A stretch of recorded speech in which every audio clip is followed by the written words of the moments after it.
يا أهلين، اليوم راح أجرب لي أكلات هندية. طبعا اشترينا هذا دجاج، وهذا طبعا حلويات كذا أكلاتهم ما أعرف الصراحة إيش اسمها، بس هذا أعرف اسمه جيب التاجر وسمبوسة. يلا بنبدأ نجرب الأطباق.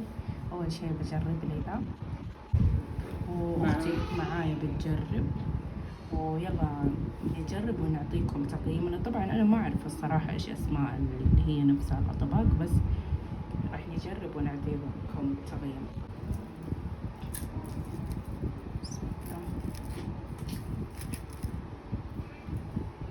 هذا دجاج، وهذا ثاني شيء. طبعا شكلت لي من الحلو، يعني اخذت نص ونص. هذه الصراحة والله ما عجبتني، أعطيها 0/10. مرة مو حلوة، هي أكلة حالية وما أدري محشية بإيش، بس ما حبيتها. وهذه أكلة هندية، سمبوسة محشية بال إيش اسمه، لحم مفروم وكذا. الصراحة مرة عجبتني، لذيذة، فهذه أعطيها 10/10.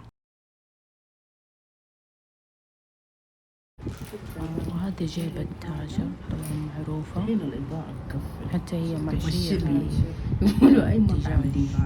ايوه دجاج محشية.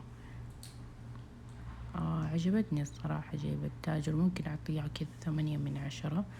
وهذه زي الأكلة الإندونيسية ذيك اللي اسمها بلا بلا، بس أحسها مليانة زيت، راح أعطيها 5/10. مو مرة حبيتها الصراحة.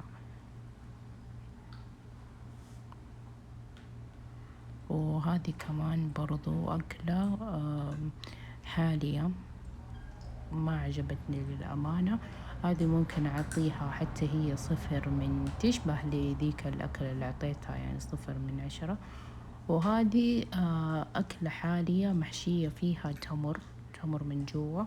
عجبتني الصراحة، بعطيها 10/10. مرة حلوة للأمانة.